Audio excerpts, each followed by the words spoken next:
let me take a second to introduce you guys to everybody who is here. Thank you, everybody, for coming on, teachers, students, um,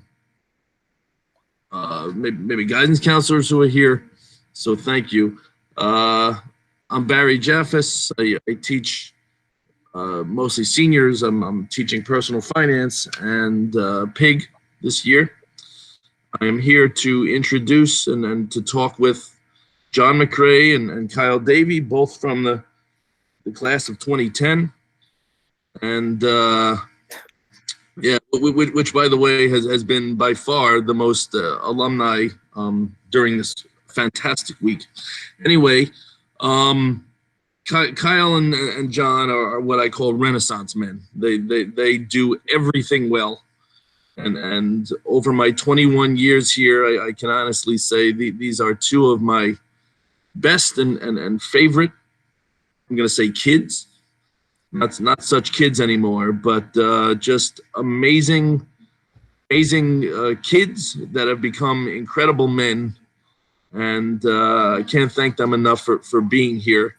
I don't want to take any more time from them. So Jon, let's start with you since you were actually on time. Let's not do that, Jeff. Let's not do that. Let's not. Playing around, Kyle. Playing around. And why don't you tell us a little bit about your story? How you ended up being a school psychologist, which is amazing. And then Kyle, we'll move over to you. Thank you, guys. Cool. So good morning, everyone. Thanks for, I guess, pulling up to listen to us speak. So like Jeff has said, graduated in 2010. I did my undergrad at Siena College, majoring in psychology, and then ended up picking up a minor in sociology. I didn't actually decide on school psychology until like my second semester senior year in undergrad. It was something that like I knew going into school. I was lucky enough to feel like I had a direction in terms of like knowing that I wanted to work in schools, but I didn't quite know what that was going to look like. And it ended up just being a situation where, you know, when you're in college, sometimes you need some credits to fulfill your graduate requirements. So I took an extra psychology class, which ended up being school psychology, and I ended up really enjoying that class.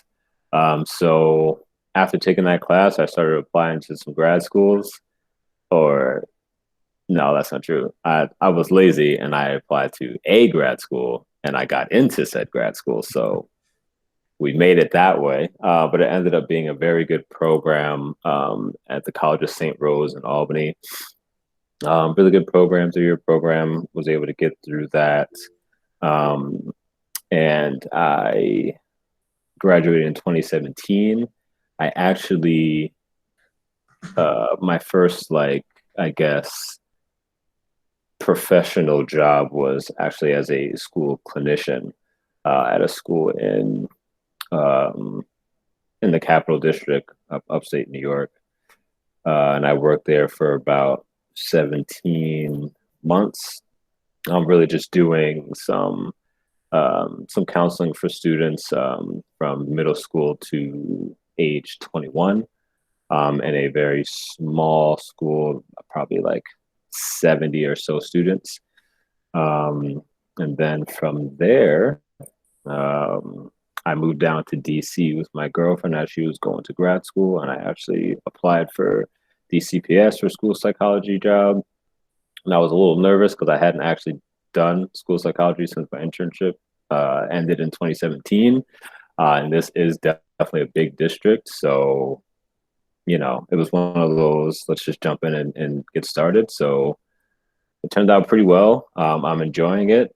Of course, halfway through my first year, the pandemic started. So that was a fun way to really get that going. But honestly, it was really, you know, trying to take out any little blessings. It was really just a really good learning moment because, you know, it's one of those situations, if you can make it through a difficult time like that and like learning and being able to do that in your first year, although sometimes you feel a little downtrodden, you feel like you're not doing that great, you also feel empowered because you're making it through something that's really tough that, people who've been in the game for 10 years, 20 years, 30 years, like everybody's also struggling. So it's like you're working hard and you're learning really quick, and you're learning a lot about yourself. You're learning a lot about, people around you. And, you know, now as we are kind of, as I'm finishing my second year of school psych, I feel like I'm really headed in the right direction to like you know, take a lot of things and make a lot of changes in my own school. And I really feel like I can be a leader, even though I'm one of the newest members of that school. So it's been really fulfilling. Like it's been tough, of course, can't lie, but it has been also fulfilling. I can't say that I haven't gained a lot from this experience so far. John, I love how you said you're both empowered and downtrodden, right? This has not been easy on anybody. And you are doing a great service to your students. Kids are struggling, and they need amazing insight from people like you. I keep on wanting to say kids. That's not right anymore. From people like you who want to give them all the great advice that you can. So I hear you on every possible emotion, and I am feeling that too. And I love the way you said you were empowered, because there are some days like today, talking with you guys, that I feel empowered. So thank you for that. Let's move over to Kyle, and then we'll get back to you, John, too. Thank you, Kyle. Thank you so much. Guys, Kyle is a veteran of Alumni Week, Alumni Day. He's been to every one so far, and I hope he's at every one as long as I'm at Ossining High School, because I love hearing his amazing story and the insight that he has to tell. So Kyle, take it away, and I don't want to take anything from you. That's a mighty introduction, Jaffis. I don't know. I don't know if I had the best structure of a story, but if I jump around, just try to bring me back on track. Hey y'all, I can't see any of you, but I'm Kyle Davy. I graduated in 2010 with John and Francesca. I used to sit right next to Francesca because of our last names. Miss Davide. Sorry, my bad. I keep forgetting. It's every time. When I graduated OHS, I went to when I graduated OHS, I went to Dartmouth College, and I graduated in 2014. But even before graduate, I like to mention, like, while I was in college, I tried to do like a bunch of different things. So I played football at OHS, but I knew I didn't want to play in the NFL, so I did not want to walk on anywhere at any school. So I chose college as a place to just try a bunch of different things. So like I directed a dance team in college. I played on the rugby team. I was a part of a bunch of different like funding organizations. I founded some Caribbean organizations. I was a part of the African American Society. If you name it, I did it. I tend to do too much and then cry about it when I can't sleep. So I graduated Dartmouth with a degree in sociology and music, just because I wanted to write about what I enjoyed, which is hip hop. So my senior thesis was on how hip hop affected consumer culture from like the 1980s to the aughts. And then when I graduated, my first job, I was an account manager for a startup. Not exciting at all, but I needed to make some money. My parents moved back to Jamaica once I graduated high school, so I couldn't just like not work for a while. I just needed to jump in the States to start making some money. So I got that job, realized it wasn't what I wanted to do. I just was unhappy. So before even finding another job, I quit that, and just leaning on faith and the grace of God. And I saved up. I'm really good at saving, thanks to partially to Jaffis. So I was able to manage for a couple months, and then I got another job during that time when I wasn't working, I started a podcast called The Grubcast. A Grub is an acronym for Growing Up Black. It's the radio version of Humans of New York, but highlighting people of color. So I started that during my brief hiatus from working, and then I got another job working for IBM in November of 2015. Yeah, so it was just like 3 months where I wasn't working. When I got hired at IBM, I got hired as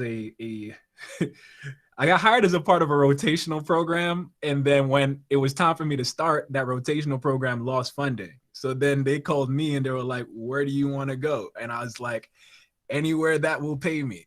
And so, but I did have a passion for marketing, so I told them I'd go to marketing anywhere they had an open availability. And at the time, there was a section called like Watson Health, not super sexy, it's healthcare, but you know, it's important.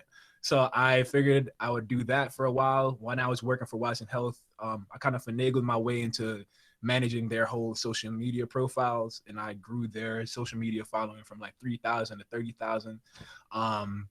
And I was still doing the podcast during this whole time. And something I learned from my internships when I was in college is that, you know, I don't like code switching, and I don't like to hide parts of who I am. I feel like sometimes I can eat at you. So I told myself when I was looking for new positions at IBM or elsewhere, I wasn't going to hide parts of myself anymore. So I tell everybody about the podcast that I made. I tell everybody about my other endeavors that I do. And by happenstance, nobody hired me, but immediately. I think 6 months later, one of the people who I spoke to just over an informational thing, he was like, you know, I don't know what we're going to ask you to do, but we want you on a team, like write your own job description. Here's a raise, you know, and then it worked out. And I did that. I was a media production manager for IBM's whole social department. So I just created different works, and I created like new innovative projects for them. I started the podcast division at IBM. And then I've since moved on from that to being a content producer for a specific business unit. So right now I make content for developers, so people who code. I'm just here to essentially make boring stuff cool and make it appealing to them. Like, you know, it's not the most fascinating thing to talk about code or how things work all the time, but I get to like relate it to people's hobbies. Like the whole pandemic actually helped a lot with this job, because I started a series called Developer Diaries, where essentially we go into, you know, these people's homes and we find an analogy about like what they do or what they're passionate about and relate it back to their work. So, you know, we relate cooking to microservices, or we relate coding containers to biology. Or the one I just did was like, it was like AI and gaming, and how gaming has improved and how AI has helped gaming improve. So that's what I do on the day-to-day basis. Outside of that, though, like I still haven't stopped doing everything. So on top of being a content producer, I act part-time. So before the pandemic, I was finishing up acting school. And so I still go on auditions, and I book a couple of different things every now and then. I officiate weddings part-time. Another person asked me to officiate their wedding next year yesterday. So like, you know, more work coming in. What else? When I graduated from college, my family was in like pretty bad like financial troubles. So I helped them start a business in Jamaica. So thank you, Mr. McRae, definitely. Yeah, so I partially own my family business in Jamaica that focuses on making energy cheaper for the people and warehouses in Jamaica. I still do my podcast, but I started another podcast. And Javis, is good that somebody asked that question, because I started another podcast with somebody else from OHS who's currently working in Spain, James Tolley, and he told me to tell you specifically, Javis, to say hello. That was literally an hour ago, so I'm happy somebody reminded me, because I would have forgotten. Yeah, I'm trying to think of if there's anything I've forgotten. I'm sure there is something, but that's me in a nutshell. Long story longer. All right. So like I said, you are the true Renaissance man, and the amazing thing is you do all of that well. You know, I've listened to your podcast with actually the one with Tolly, Oh, nice. and a few others, but it's interesting you brought that up. I want to explore what you said about trying things in college, because that's key. And somebody like you could have gone in any direction you wanted to, including maybe even playing for the NFL, because you were a hell of a high school football player. I'll let Coach Mileniak tell it. I won't take credit. Yeah, all right, fair enough. Let's get back to John, and then I want to come back to you to explore that. Yeah. John, Miss McRae asked a really insightful question early on. What was it like to be a school counselor upstate? And are there many Black school psychologists in your field? Okay, so for the first question, being a counselor upstate, it was a bit tough just based on the school I was working at. So the school I was at was actually like a part residential treatment facility for students, and then part like day program. So there were students that like lived on the campus and that would like come down to school. And there were also students that were like bussed in from other districts. And these are typically students who were either like expelled from their schools for like various different reasons, whether like their schools just really couldn't, support them educationally or like behavior wise or stuff like that. So, I guess, as I don't like to describe it, but like others might describe that as like the high flyers or like the bad kids or whatever. But for me, it was just really a lot of the time these students just needed an opportunity to be heard and to, interact with somebody who cares enough to like kind of put that energy into it. So at times it was tough. I mean, definitely had some struggles where, you get kicked, you get bitten a little bit, you get swung at, but it's all right. Bob and weave and you duck, and then you give them a hug later. It's fine. To the second question, no, there's definitely not a lot of Black male school psychologists. I think there's definitely more of a rise of school psychologists of color, but it's mostly dominated. I know when I was in school, the statistic was, I think, like 70% white female that were school psychologists. I know I was the only Black male in my program. And like after, like a bunch after that, I don't think I've really seen many other that go through my same program in DCPS. There's definitely a lot of school psychologists of color, but this is also a very diverse district as well. So it's good that there's a lot of representation here. But yeah, there's definitely not a lot of school psychologists that look like me. It's actually funny. I was working with a student yesterday who is Black, and the mom, before we got started, looked at me and said that she thought I was white because she didn't expect me to be Black, because I'm not working in person. I'm all virtual. So there's a student that I had to test, do some assessment with in person. So the mom was not expecting me to be Black. And I didn't really get into it. I get that a lot, I guess. So we get into later if we have time. I definitely get that a lot, but it's just one of those situations where in my role, a lot of times it's not expected, especially when you hear the word psychologist. It's not expected that you would see me popping up and be like, "So I'm here to psychologize."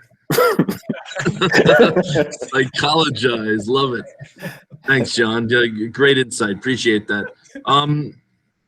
Kyle, Sophia's question was about how's it going with your podcast? Can you, kind of tell everybody, is there a future in that for you? And then Aaliyah came up with the question about, is it boring? So does it ever get boring being a content producer? So can you hit questions? Yeah, I hit those. So the original podcast I started, the cast, it's still live and I still do it, but I had to take a break from it because life got just way too busy.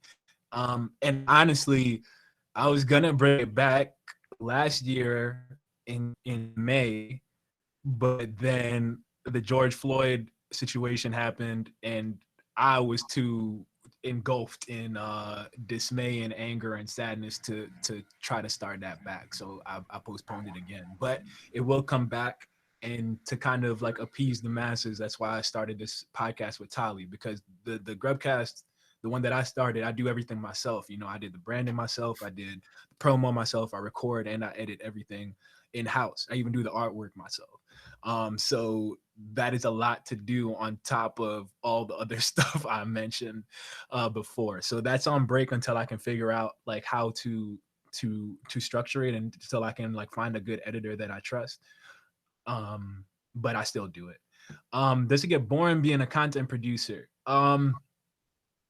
Yes, but not because of like the nature of the work. It's sometimes it's the nature of the company. Like, so yeah, y'all don't have to worry about this now, but like when you start to work for like major organizations or minor organizations, there's rules and things that you have to follow. I don't like rules. I don't like guidelines. I don't like brand guidelines or anything like that.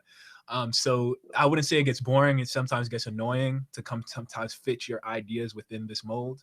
But that's why, you know, most content producers or most people who work in this space, they usually do something on their own, right? They usually have a podcast, or they usually have like they're a content director for some other company, or et cetera, et cetera.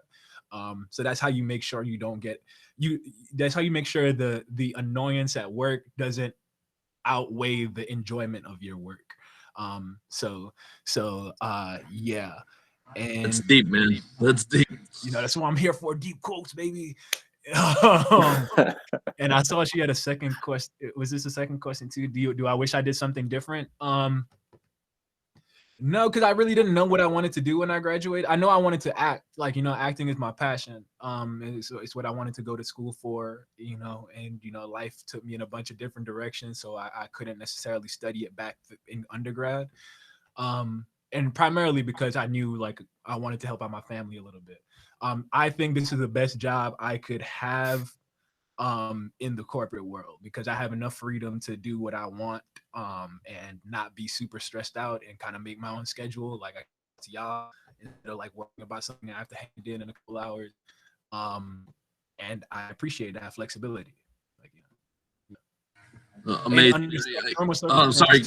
Go ahead, Kyle. Oh, I was just gonna say, under normal circumstances too, my job would normally require me to travel, which I enjoy doing. So that was another perk. Clearly, that perk is on hold. But that's another reason why I enjoy my job too. I know you do a lot of traveling, and I love that, and I it's one of my favorite things as well. There's these questions on in the chat are terrific. So let's go to Andrea's question to both of you guys. What is there one decision you could redo in the past? Would you change anything? You know, from graduating high school till now? John, you want to go? Yeah. There's two. Number one, get your financials in order, bro. So like, if you're thinking about going to college or anything like that, definitely like apply for all the scholarships and all of that. That's something that I did not take as seriously as I should have. And, you know, not that it prevented me from, you know, going to college. Like I still went, but like once you finish, it can definitely have, kind of a stranglehold on a lot of things that you may want to do. Like so much so that like even like the smallest things that you might want to do, like even like a couple $1,000 loan for like a car, they're just like, nah, can't do it. Because they'll like look at how much you owe in student loans. They'll be like, no, not happening. So definitely do that. And then like, I think secondly, you know, something that Kyle actually spoke about before, it's just like trying different things in school. I think one of my biggest regrets, like I don't like really thinking about changing things in my life, because everything I've done in my life has got me to where I am right now, mistakes and or not. So I wouldn't want to change too much, but I will say, as you guys are going through your next steps, I would say don't be afraid to just try things and kind of just jump into it or just figure stuff out, because then you won't have to ask like, would I have liked it? Would I not like is it too late for me to try it now? Or like I missed my opportunity, so I can't really do it. Just, you know, just kind of embrace it and try it. Like if you do it for a month and you hate it, then well, now you know, and then keep it pushing. But just to try some different things, especially while you're in college, just to get out there and just do stuff. Great advice, and especially when you're young, it's always worth it to try. And you know, I agree with that statement about your finances and college, and that's always a big thing with me. And when you're 17 and the teacher says, well, you know, you're going to come out with college with $100,000 worth of debt, they're like, whatever, it's just a number. But then when you're a grown up, quote unquote, you realize that number is no joke. So that's terrific advice. Thank you, Jon. I echo everything Jon just said. Mine kind of, I don't wish I would have changed anything. Something that might have helped my life a little bit, because like Jon said, like, you know, whatever I did got me here, right? And you know, life is pretty good. Can't complain. I'm breathing. But if I had to change one thing from like my habits in high school or college, you know, how I say I do so much, I would tell myself to stop doing so much. You know, I would probably step back from a lot of different things. I've been told by my therapist, my old therapist, that like, you know, I have an unhealthy sense of loyalty sometimes. You know, when I start something, I have to finish it, and that's usually, and that's how I've been my whole life. If I'm a part of an organization, I will never quit. I'll like might step back, but I never like completely say goodbye. And I think that's sometimes it can be a good thing, but it can be a really bad thing. It can be a detrimental thing, right? Because if you're putting your hands in all these different pots, you're probably stopping yourself from being really great at something you're really passionate about. So, you know, I would tell people, you know, try a bunch of different things, especially like your first year in college, or you try a bunch of different things out. But then at the end of that first year, really like, or even at the end of that first semester, like try and sit down with yourself and be like, all right, what did I really enjoy? And then if you didn't really enjoy it, just step back from it and leave and just focus on the things that you did like. That's what I tell myself. It would make my life. It sounds like you want to tell everybody else that. I love that, which kind of leads us into Mr. Rosenbaum's terrific question here. How do you guys narrow down all of these incredible interests that you guys have to find your careers? Well, I have a major goal. Well, yeah, Jon, you want to go? My bad. I was gonna cut you off. Nah, Kyle, go ahead, man. You already just started. Just get in there, bro. I have a major goal in mind, right? Like I have what I sat down to figure out what I want my life to look like, and like, you know, whether that be career wise, but more so like really what I want to wake up and go to, like what I want my life to look like when I wake up and go to sleep. Not necessarily career focused, but, and then I kind of hone my way back. And now I make sure that everything that I do somehow contributes to that, right? So if I want to work in entertainment, I need to make a name for myself, you know. If I'm not booking gigs, I can at least start doing that with the podcast. And I enjoy helping people, especially get their dreams off the ground too. So if I can do that with what I've already done, like the podcast I'm doing with Tali, why not do that, right? And then it gives me more help, and I have more dynamic. We both help each other, right? So yeah, so I just make sure that everything that I'm doing aligns to that major goal that I have for my life, and I try to, you know, if I can't do something now, I try to like postpone it so I can do it later if it still fits within that journey that I've crafted. And mind you, you know, the journey that I've crafted could completely change tomorrow. You know, I could have a life-changing event today and then that could flip everything on its head. But the good thing is, like, you learn how to pivot your life as things come towards it, right? There's going to be things you don't expect that happen to you all the time. And it's just, the better you get at pivoting, the better you get at like not letting those things slow you down, the better it'll be. You are incredibly wise, beyond your years. And please know that all the teachers on this meet and Miss Kretschmar are here to help you any way we can for as long as we can. You guys deserve it, and just amazing, both of you. We have about 10 minutes left. There's a couple really good questions that I want to hit in the chat, but Ms. Verluchki, said something which I think is also really important here. Even when you're old, don't stop learning, don't stop trying, and that is terrific advice. And I just want to say, as I look at this screen and I see Jon and I see Kyle and I see Lisa and I see Francesca. I mean, all of these guys were in my class at some point, and in all of our classes at some point, right? And it makes me incredibly proud to have all you guys sitting here. I never want this meet to end, but unfortunately we have 8 minutes. So let's get back to the questions. But I did want to throw that out there. This is just incredible. Sophia, who's a student in my personal finance class, asked a terrific question. Jon, do you believe that being Black or a male determines how much or little someone opens up to you? And does that have an effect on you? Thanks, Sophia. Great question. And then Mr. Mileniak has a terrific question as well. Solid question. Yeah, that's a really damn good good. question. I would say I'd be naive if I said that it didn't. It really just depend. It really could depend on who it is I'm speaking to. I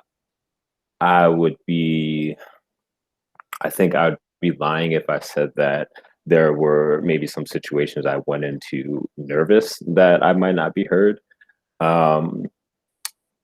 But I think like where I am right now in DC, where there are a lot of people of color, I don't think I have that fear that much. Whereas, there's a lot of parents that I speak to that, quote unquote, look like me. So I don't think I have, I don't think it affects as much. However, I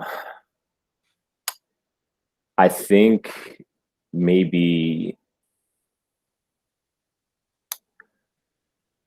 that's a really good question. I don't know. I think sure right it's now, very like I content. work with elementary school kids, so I feel like they'll kind of just open up to anyone because they're just tiny little humans that run around and do things. I would say when I worked up in upstate New York and I was working with older students, I think that was definitely more of a fear and something that was a bigger issue that I had in trying to connect with those students because they are older and like they have a lot more personality. And a lot of times, again, you don't really see a lot of male counselors. You don't really see a lot of male psychologists. You don't really see a lot of Black male counselors or Black male psychologists, school psychologists. So, when you're in a situation and, you're expected to open up and talk to somebody about like everything that's going on with you. And also the fact that I was pretty young, you can definitely see that there's some hesitancy from students. And I don't know if that was because I was a Black male or just because they don't know who I am. And it could be a mixture of both, but it's definitely something that was a fear. And then also the fact that I try to keep in mind or bear in mind that just because I am Black, it doesn't mean that I'm able to relate to someone else that is Black or someone else that is a person of color, because I think a lot of times it's a situation where they're like, all right, we have the same skin tone, so like we might have had the same difficulties or struggles, we might have gone through the same stuff, and that is just not true. And that's something that like I really try to keep in mind for myself, because sometimes I even have my own biases about how I'm going to approach situations, about like how I think someone might react.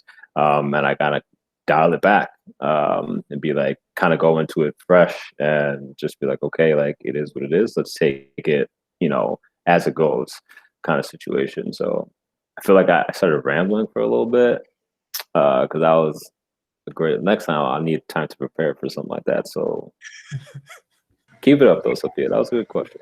Sophia, thank you very much. You asked a terrific question. I want to tell you guys to please look at the chat because there's some other amazing comments here. Mr. Kretschmar, Aaliyah is a student and has a couple really great points and great questions, but we're not going to have time because I want to finish up with Mr. Mileniak's question about athletics. Both you guys played football. Both you guys were terrific athletes. And how has that affected you? Has it helped you in life? Because I'm thinking Mr. Mileniak's looking for a plug here. Terrific is a stretch for Jon. But, we'll allow it. It